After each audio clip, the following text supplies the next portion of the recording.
I'm the prosecutor, and he is the convicted felon. Kamala Harris triggers something very specific in this man. And apologies for the noise and apologies for, this is speculation. This is my theory. This is my opinion. This clip is more evidence to me than a lot of the things I've seen besides like the Truth Social meltdowns. But like this is more telling than all of that. Because I've never heard him do an impression of someone quite like this. Now he's crediting it to the campaign here, not Kamala. But the way that he's doing the like, I'm the prosecutor, like that's how girls do impressions of like guys that they don't respect. And like, where it'd be like, and then he said like, oh, you guys can't come to the beer pong thing. Or like the way that like a little kid even will be like, yeah, and then dad said, go up to your room. Which by the way, those are both things that people who are scared or know that like they're being bullied, that's like something that they do to convey that voice. Okay, it's very interesting that he sees her, aka her campaign, like this. With just this simple action of mimicking like that, it's very clear to me that she is triggering something very deep in him. I'm talking like an old wound. I feel like he probably hasn't felt that vulnerable since he was a kid. Like it's one thing when it's Hillary, who frankly a lot of people have problems with. It's another thing when it's old Joe Biden with the stutter, who like does have a lot of dignity to him. He's from a different time in politics. Trump cannot bum with that. He knows that there's a level of decency there. He is terrified of her.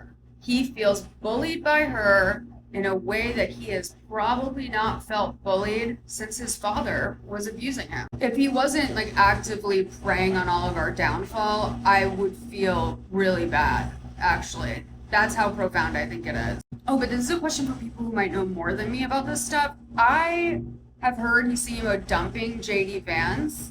He's not happy with the pick. It's the pick his kids made. Of course, he doesn't really respect his sons, so it's like extra easy to be like, this wasn't my fault. He loves, anytime it's not his fault, he loves that. But then I was hearing someone say that JD Vance might be able to sue him if that's the case.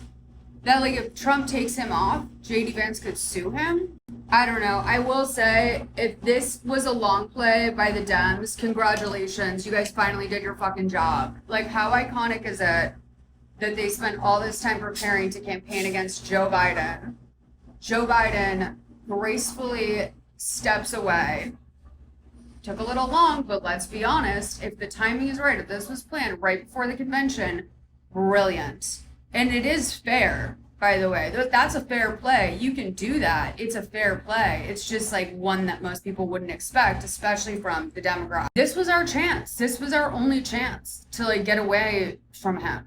And I think I have a really good feeling about this. I'm never going to try and be Delulu.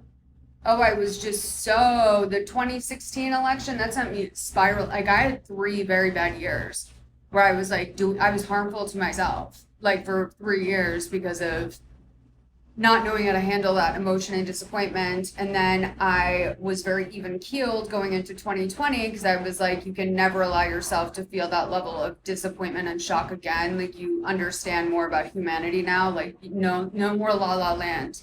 I will never say that until the votes are in. I will never say that I have 100% confidence or this is definitely going to happen. But I will say that we are all right to have some hope here. And I really do, with all the kindness and genuine, genuineness in my heart, I really do hope that if and when Trump loses, that he's able to like go address some of these things in therapy, because I feel like we're witnessing a very deep wound there.